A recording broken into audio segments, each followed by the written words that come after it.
Good morning, and thank you for joining. Welcome back to another session, Rumination with Andrew.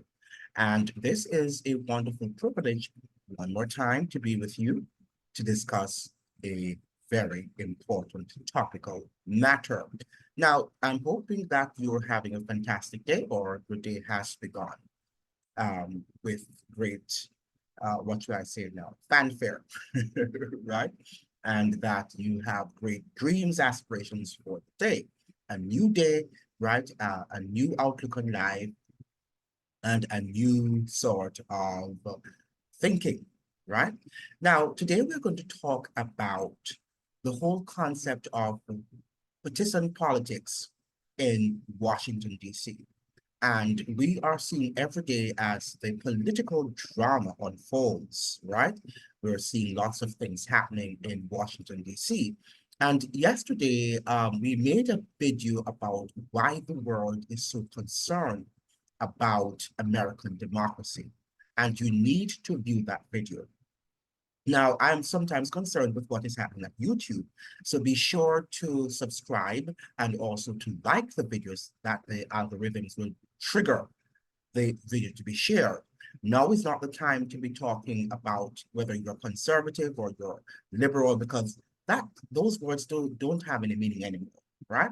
What is happening in Washington right now, that there is a bipartisan effort, right? A bipartisan agenda that does not have you and me or you and I in its, what should I say now, objective in terms of improving our lives, right? So you can continue reading your Washington Post and your New York Times and thinking that they are defending your interests, but they're not, all right? They're no longer defending the interest of the common man, right? They are defending the interest of the military industrial complex.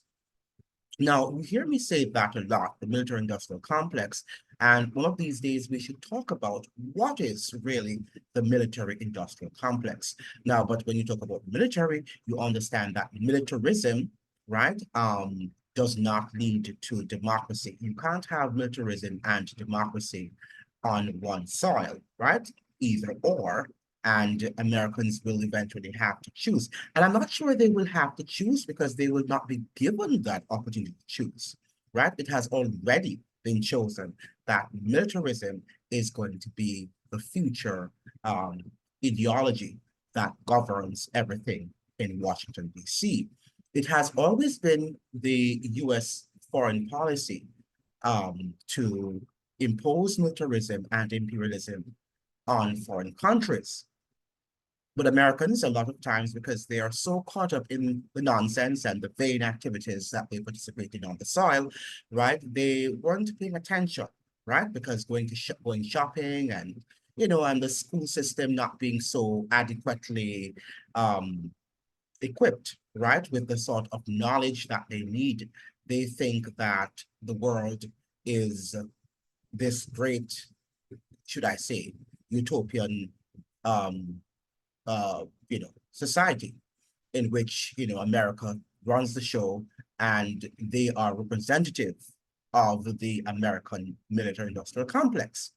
But the United States citizens are not representative rather of the United States military industrial complex, right?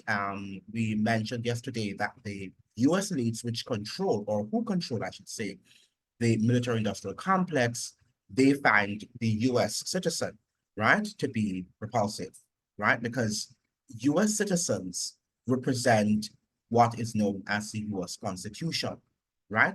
Freedom, liberty, and democracy. That are the tenets on which the United States was founded, right? And that is what the people's idea of a United States is all about. But we must understand that there is a conflict now between the elites and US citizens in terms of what is democracy? What do they mean by democracy?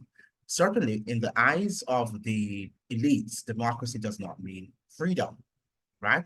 It means dictatorship from their perspective, right? That the citizens have to do what the elites desire. that they do, right? So when you hear this freedom and democracy, the United States is spreading freedom and democracy around the world, you must understand that it is not freedom, has nothing to do with freedom, right? And transparency. And that is why we have to be always critical, right? And ensure that we do not believe everything that we hear from the media, right? Because the media and the military-industrial complex are also one. And we've got to understand that, right? That's the mainstream media, all right? We still have some some sparkling, should I say, some independent media houses which are dispensing and disseminating some type of truth. The problem with the independent media also is that they tend also, for the most part, to be partisan in their outlook. So you have those who are conservatives and those who are liberals, right? And the fact of the matter is it sort of dilutes, right? And the message that they are disseminating to the world, right? Because if you are just looking at Trump or you're just looking at Biden as your favorite or whatever liberal candidate for the US presidency, then your focus is very narrow, all right? Because as I said before in this video, when we opened up the conversation, that if you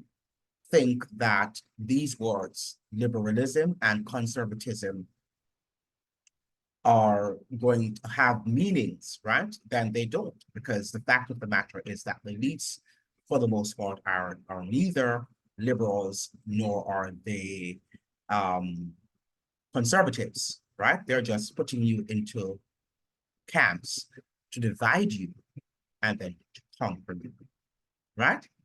Divide and conquer. That is the objective. And you've got to understand that. And many people still aren't aware of that, right? They're still thinking that, liberalism is going to lead them into this utopian land of the brave and the bold, right? But that is history. Now, we are living in a time where that is not the reality. And you must understand that COVID-19 represents a new era, right? We're living now in times, and that the times that we lived in before COVID-19, just like the times in which we lived before 2001, 9/11, our world has never been the same again since 9/11. And after COVID, our world will never be the same. But I think COVID fast-tracked, right, a lot of the tyrannical policies of world government. Now, let's look at the two statements that were asserted, that were said or given by Dr. Martin Luther King Jr. Let me see if I can pull this up. A very, very eloquent man, right? He was, right? A man of great principle, a man of great courage. The fact of the matter is that America seems not to producing men of this caliber, right? And I'm not talking about now, as they like to say, black and Asian and white, right? But that's nonsense. You're either a man or you're a woman, and you belong to a particular culture. And as far as we're concerned, Dr. Martin Luther King Jr. was an American, right? And he had a brilliant mind, right? And sometimes when you read his, well, I shouldn't say sometimes, all the times when I read his statements, you really have to reflect what has happened to our society. And more importantly, what has happened to our educational system, because we're not churning out men of such grandiose, right, intellect anymore, right? What we hear are men who are coming out and just talking partisan politics, right? They're tethered to this sort of ideology, right? Either liberalism or it is conservatism. Now let's look at what he has to say here, because these are very profound statements, right? Now, let me see if I could share my screen with you so that you can see the statements while I read them to you. So I have here put them up, and it says here, let me see, now is the time to make real the promises of democracy. That is Martin Luther King speaking. Now is the time to rise from the dark and desolate valley of segregation to the sunlit path of racial justice. Now is the time to lift our nation from the quicksands of racial injustice to the solid rock of brotherhood. Now is the time to make justice a reality for all of God's children. That was by or from Dr. Martin Luther King Jr.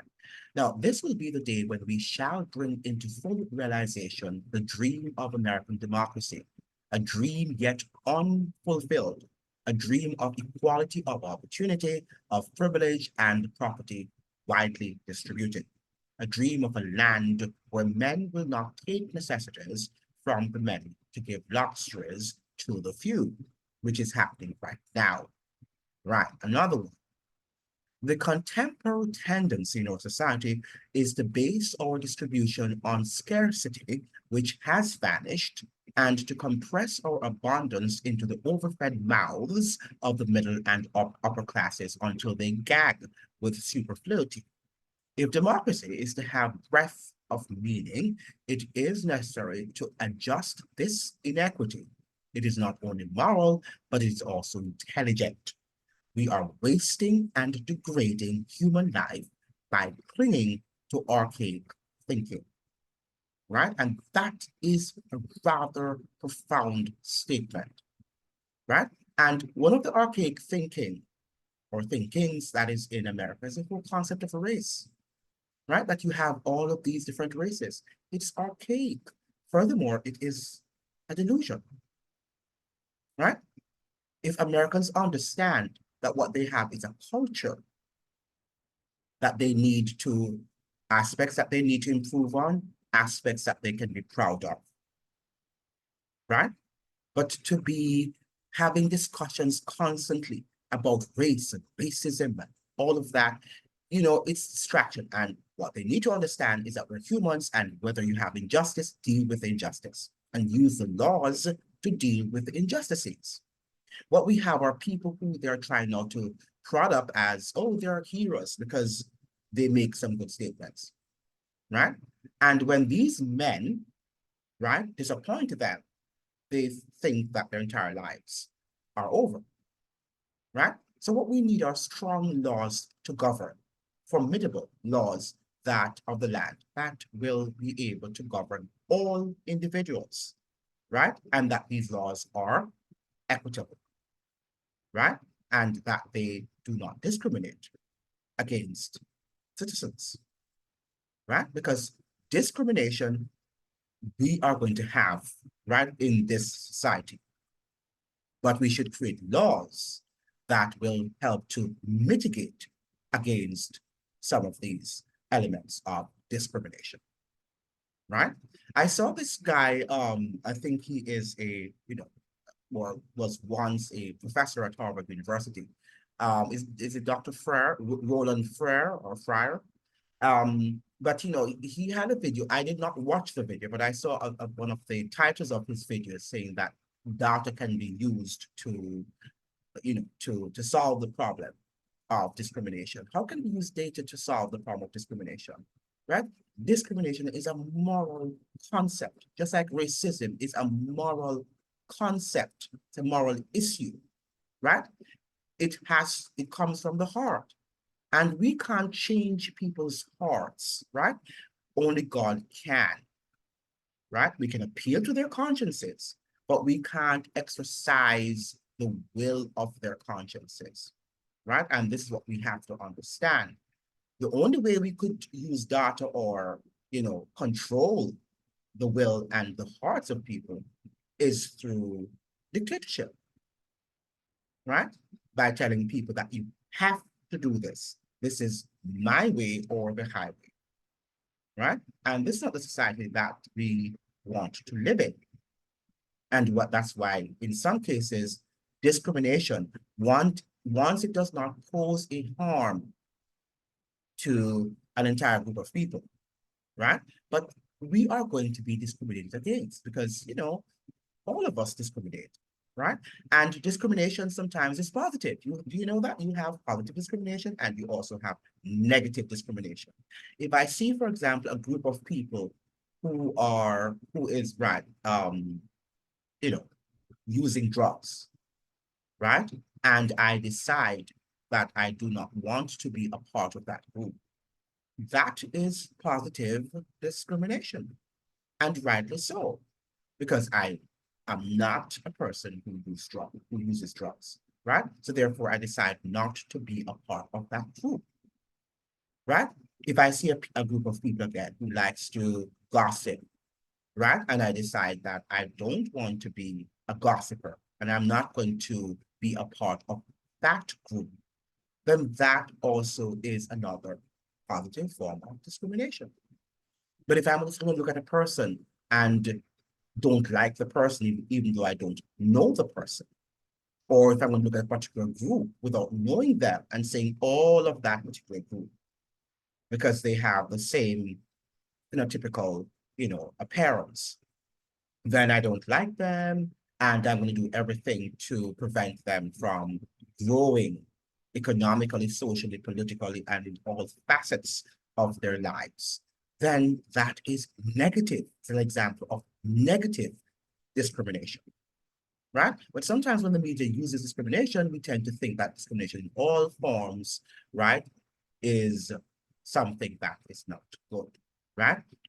Yes, in some cases it's not good, but in some cases it is good, right?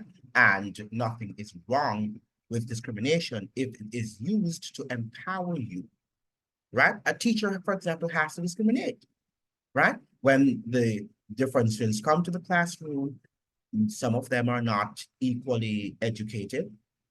They don't have equal competence, and you have to sometimes, fail some, pass some. The society is one in which is not equal. Society in which we live is not equal and will never be equal, right? Because we don't have equal opportunities, and neither do we have equal endowments of talents and academic gifts and skills, right? So there will always be elements of discrimination in our society, and data cannot be used, right, as this professor was saying, to solve that problem.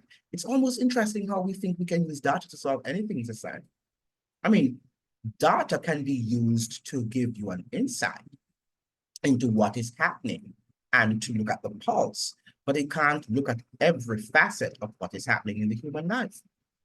All right? Because human life and the human brain is so complex that even sometimes your significant other or your parents or your siblings, you really wonder sometimes if you know who these people are, right? Sometimes they do things and you're really wondering, is that the Andrew I know, right? Because that person is probably more complex than you can imagine. But what we do like to do, we like to put people in boxes and say, oh, these are the way how white people behave, or these are the way how black people behave, or these are the way how Asians behave, right? And then when they don't behave the way that we think they should behave in, then we begin to have to question what we thought, because that's how we have been indoctrinated in schools to believe it. But the human nature is a complex one that will take us eternity to study and to be able to understand at the level at which we would like to understand it. Now, there's an article here in the Political newspaper, and the writer here is sharing with us some insights in terms of the partisan politics in Washington. And it says why the world is betting against American democracy, right? And she says here, ambassadors, and this is by Nahal Toost, right? Hope I'm pronouncing her name correctly. And this was written yesterday, the 15th of January, 2024. Ambassadors to Washington warned that the GOP Democrat divide is endangering America's national security. So yes, it will endanger America's national security because if Americans are divided, even in Washington, then therefore that divided we, united we stand, divided we fall, right? Love that. United we stand, divided we fall. It's a spiritual law, right? So if you have to be united, united we stand, divided we fall, right? Very important that we understand that concept. And if Washington is divided, it means therefore that at any given point, right, the people in the foreign lands, right, in foreign lands can take advantage of that division, of that partisan division, and make a strike, right? Very important that we understand that even within members within enemies within the United States, because remember now that not everybody who is a U.S. citizen is actually an ally of the US. There are people who might not like its constitution, who are Americans, right? So we have to also understand that. When I asked the European ambassador to talk to me about America's deepening partisan divide, I expected a polite brush off at best. Foreign diplomats are usually loath to discuss domestic US politics. Instead, the ambassador unloaded for an hour, warning that America's poisonous politics are hurting its security, its economy, its friends, and its standing as a pillar of democracy and global stability. The US is a fat buffalo trying to take a nap as hungry wolves approach, the envoy mused. I can hear those champagne bottle corks popping in Moscow like it's Christmas I'm not going to pronounce this word, every day. As voters cast ballots in the Iowa caucuses Monday, many of the United States see this year's presidential election as a test of American democracy. But in a series of conversations with a dozen current and former diplomats, I sense that to many of our friends abroad, the US is already failing that test. Now, how is an election a test of democracy? Right? A country that has been in operation for so many years, thousands of years, right? Not thousands, hundreds of years, I beg your pardon. The US is not that old, right? Right. It's probably, independent America is probably what, over 200 and whatever number of years, or 300. Um, 1776 to 2024. How many years are those? Now, the fact of the matter is that the whole article is going to be surrounded around Donald Trump versus Biden, right? Joe Biden. And the fact that Donald Trump is on the ballot, the fact that he is a contending candidate, it means therefore, and I should say presidential candidate, all right? That Donald Trump is a contending presidential candidate. It means therefore that this is a test in democracy because Donald Trump is a dictator, right? And he admires and he loves dictatorship, right? So Americans have got to be careful, right, about this tyrannical person. Many of these conversations wouldn't have happened a few months ago. There are rules, traditions, and pragmatic concerns that discourage foreign diplomats from commenting on internal politics of another country, even as they closely watch events such as the Iowa caucuses. One rare exception, some spoke out on America's astonishing 2016 election. So again, the exception of America's 2016 election, because again, Donald Trump was involved, right? A very rare presidential candidate, right? And he is the greatest threat to American democracy, right?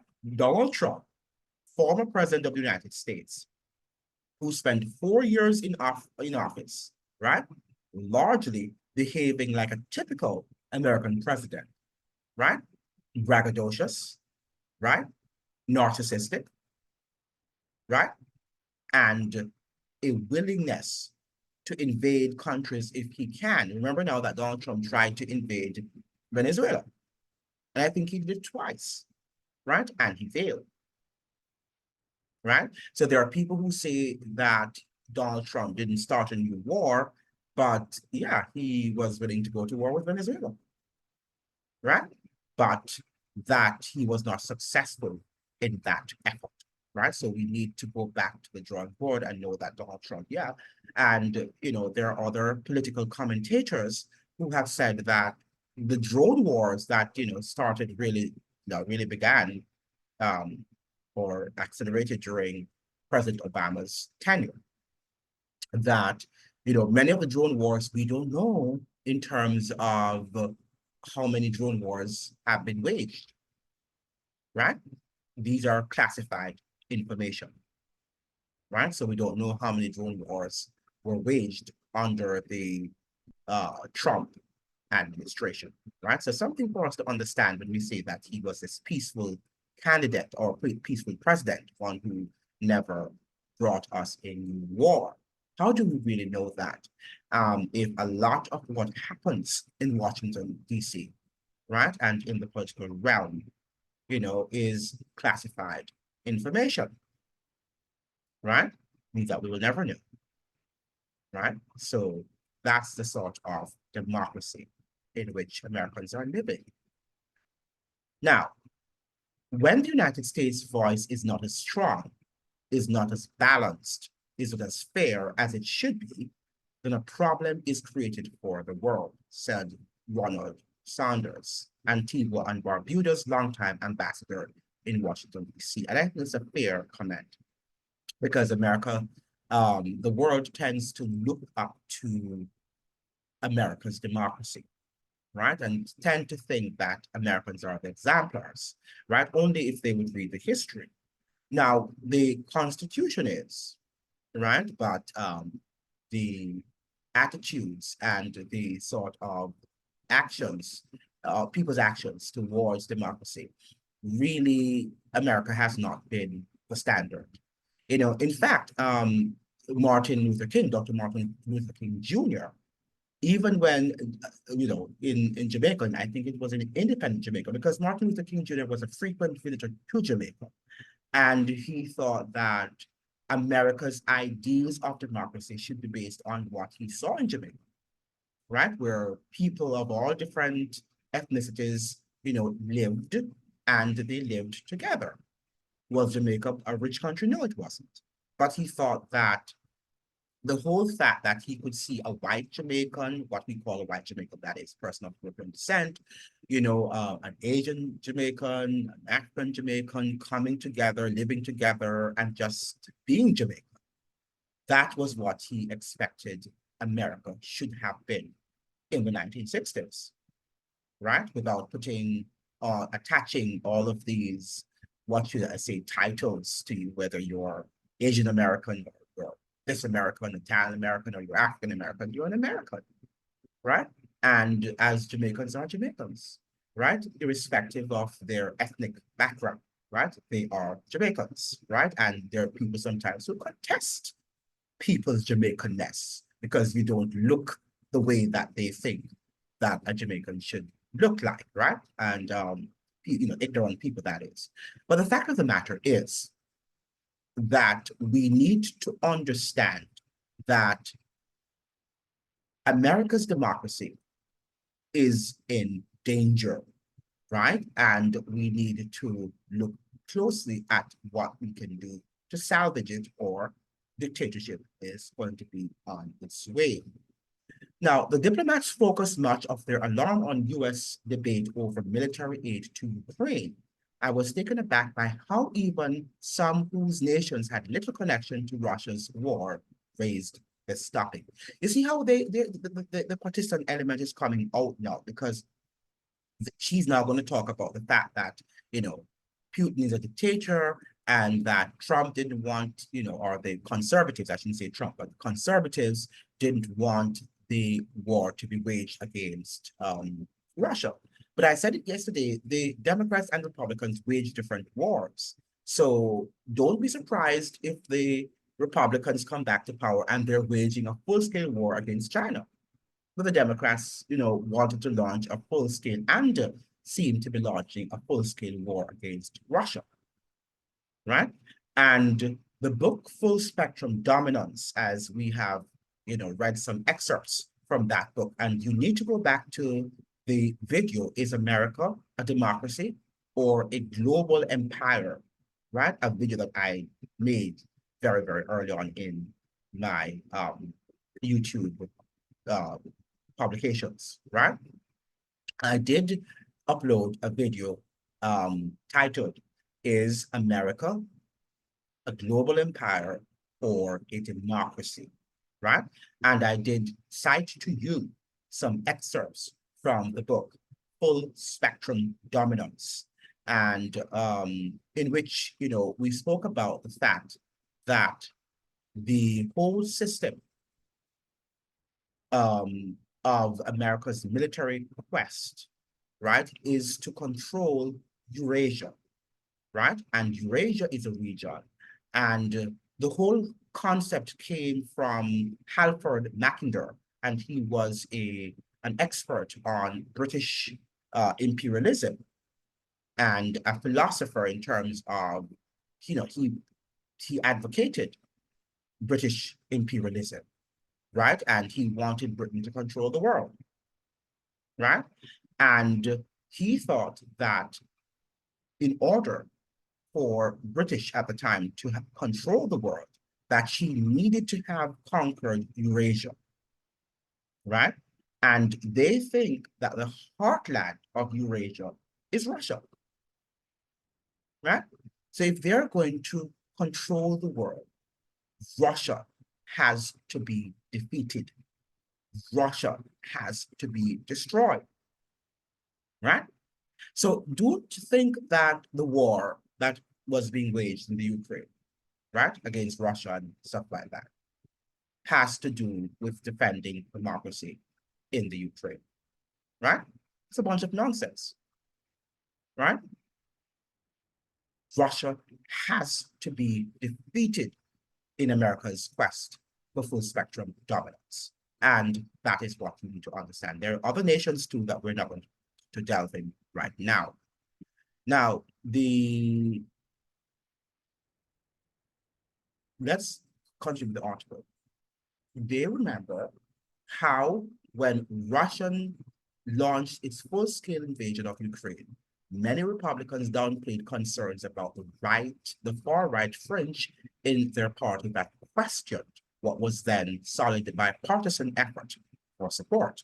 Now, as the debate over the aid unfolds, it seems the far right is calling the shots, right? So the far right pretended as if they were standing up against, um, the war in the Ukraine. But that's how they behave in Congress, right? When they want some political gains, right? And for political expediency, right? That's what they do, right? The politicians do that, right? But they understand that when they come back to power, that's the GOP, that is, they are going to be waging their war against China, because China is also one of those countries that form or that make up the Eurasian division, right? Yeah, they are. So they also must be defeated, right? And we need to look at Eurasia one of these days and help you to understand that that is the final struggle there in terms of US acceding to the status of lone superpower, because it's not fully yet a lone superpower until all of the nations in Eurasia have been conquered, right? And we need to understand that. And it's important for US to have military bases and control the countries in the Middle East for it to control the heartland of Eurasia, right? Very important for her to accomplish that grandiose feat, right? Okay, now Foreign diplomats are watching in alarm as polarizing abortion politics have delayed the promotion of U.S. military officers and threatened to damage, what's this word? PEPFAR, an anti-AIDS program that has saved millions of lives in Africa. So, it's interesting to note how they are using these nonsensical, policies about abortion as if abortion is going to save up democracy, right? Do you think that, even for women issues that, the media, you know, they're making this great, you know, brouhaha about the whole policy of abortion. But do you think that for many women in the world, and even in the United States, I should say, that abortion is really the primary issue they're having in their lives, right? The primary challenge that they're having in their lives. Do you think that that's true, right? The media has a way of coloring things and prioritizing issues that people think is real. Like, for example, I was talking to a friend yesterday and, we're talking about Donald Trump. And the whole conversation is that, yeah, he is the front line and center of what is happening in the news. And I said that the news, and these media houses have made him front line and center of their news. If they didn't want to, they didn't have to, because Donald Trump is not saying anything that is of great importance. He's just another presidential candidate. And yes, he has his sort of showman, you know, um, qualities, demeanor. Yeah, you cover him and you see what he's saying, what he's doing in an objective manner. He doesn't have to get all of that, limelight as he's getting. But the media understand that the politics in the United States is drama, and Americans love drama. They love their reality TV shows. They love their soap operas, right? And because Americans love soap operas, and I'm not saying all Americans, right? But for the most part, a lot do, right? So they are simply giving the public what they desire. They're feeding you with the food that you love to eat, which is nonsense, right? And it's unhealthy for democracy. And the democracy of which they are talking is not the democracy that you think will give you freedom and liberty, right? It's a democracy that will end up in militarism and imperialism.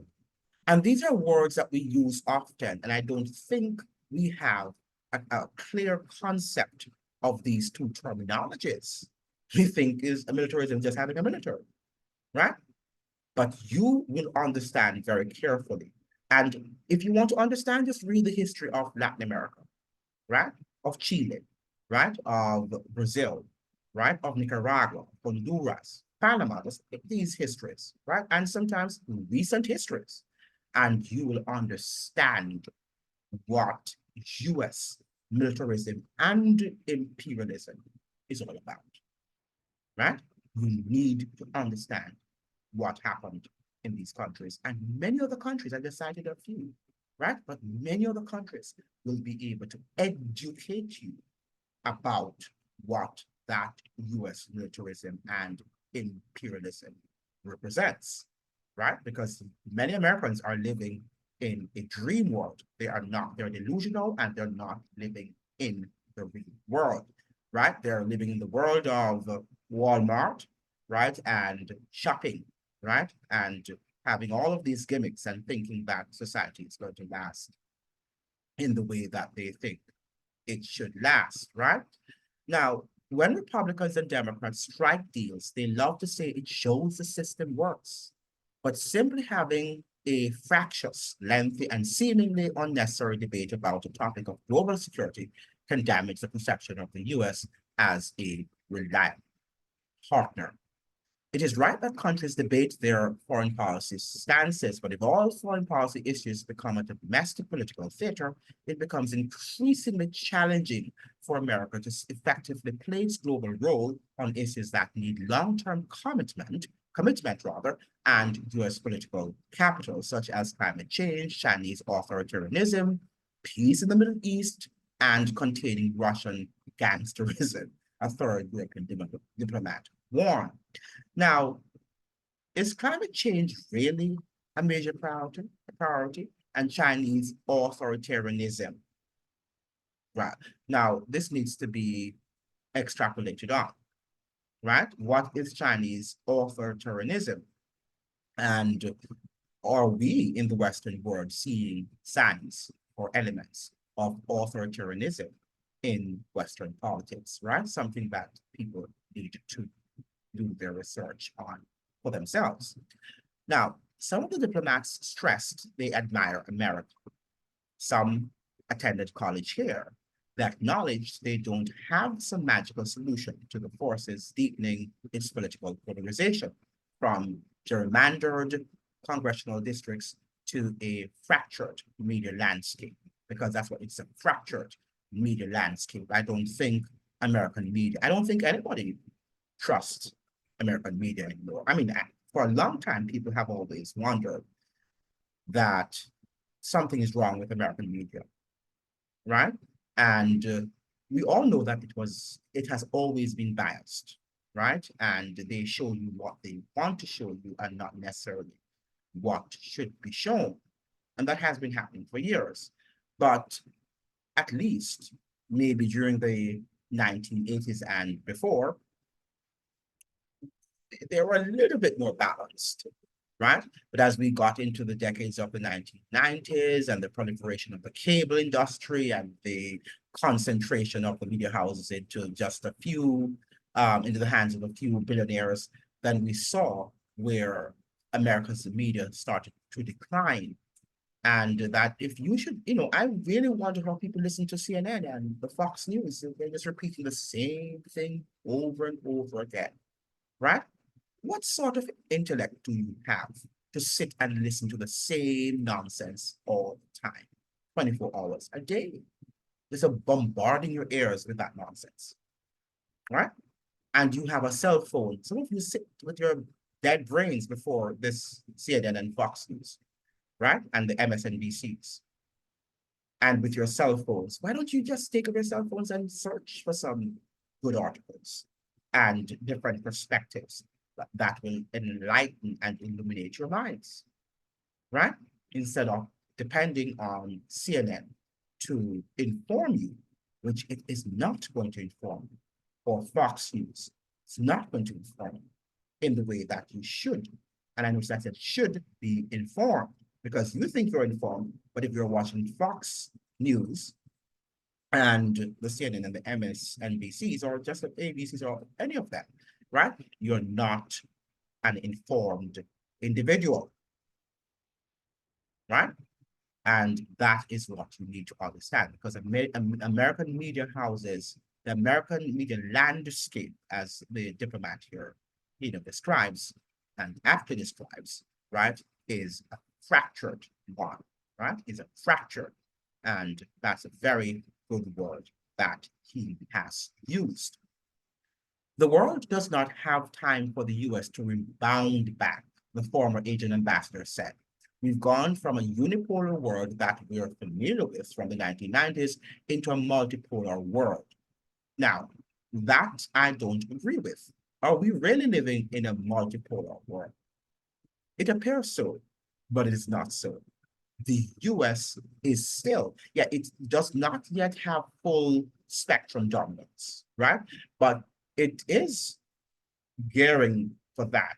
It is almost there, right? As soon as it accomplishes that quest of conquering that Eurasia heartland, all right, of which Russia forms very important part, that Russia pivot, then they will accomplish or they will have achieved the full spectrum dominance. But as far as the other competing countries like, China and Russia, they still don't have the military, the military, dexterity, the military might, the military apparatus that the United States has. They don't.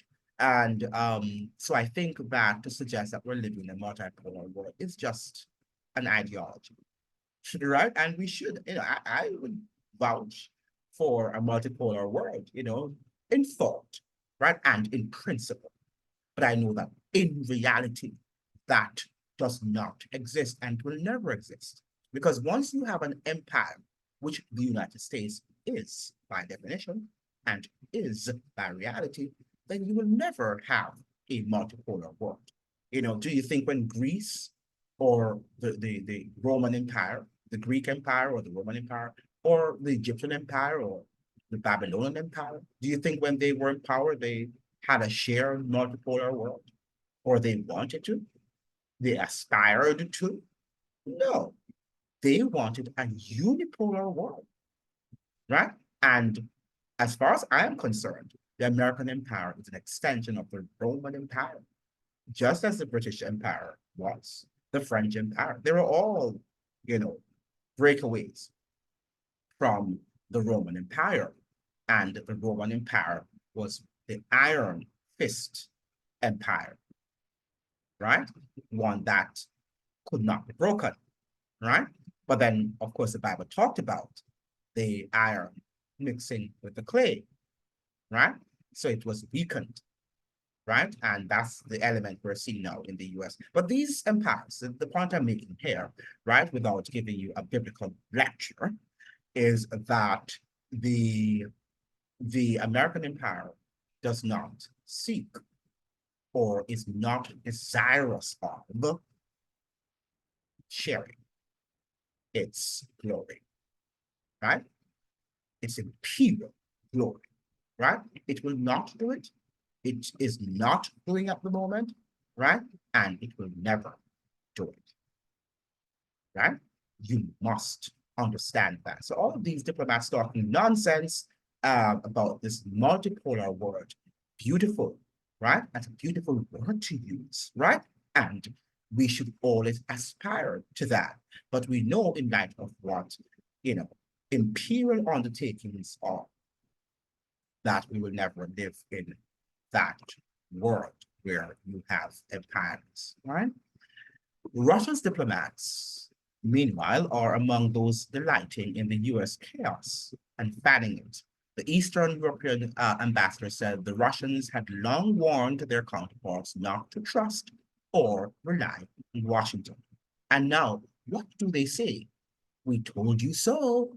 So the world's envoys are reconsidering how their governments can deal with this America for many years and presidents to come. Now, most countries will be in defensive positions because the asymmetry of power between them and the United States is such that there is little positive proactivity. Sorry, let me read it again. Most countries will be in defensive positions because the asymmetry rather, the asymmetry of power between them and the United States is such that there's little proactively or offensively that you can do to impact that, said Arturo Sarucan, a former Mexican ambassador to the United States. When I asked diplomats what advice they'd offer America's politicians if they were free to do so, several said the same thing. Find a way to overcome your divisions, at least when it comes to issues that reverberate beyond US borders, right? Please create a consensus and a long-term foreign policy, said Santos, the former Colombian ambassador. When you have consensus, you don't let the internal issues create an international foreign policy crisis, right? So this is an interesting article that was written about the fractious, right, nature of American democracy, right? And the fact that perhaps we are seeing the decline in and of American democracy, right? It's time for us to wake up and to understand that we are not living in a utopian world, right? You're not living in paradise. You think you're living in one. And for some time, you might be having a good job and things are going well for you. And that's great, right? And we need to give God thanks for that. But this life that we have become so accustomed to living in the West, right? If people do not wake up out of their slumber, out of their deep sleep, I think that we stand very, very high chance of losing it, of losing the freedoms that people have fought for hundreds of years, right? And we deserve it because we have become too vain, arrogant, and a lot of times ignorant because we fail to do our own investigative search. Thank you so much for joining. I look forward to seeing you in another important chat. And don't forget to like and share and to subscribe. We need to fight the, you know, dictatorial and the tyrannical strategies of YouTube, right? YouTube, you need to change the way in which you're doing business. This is a platform in which opinions are given a chance to disseminate their ideals, right? This is not a gospel channel, right? This is a secular channel in which people are forwarding or advancing their opinions. And I do not think that their opinions should be censored. Thank you so much. We'll see each other. All the best. Bye.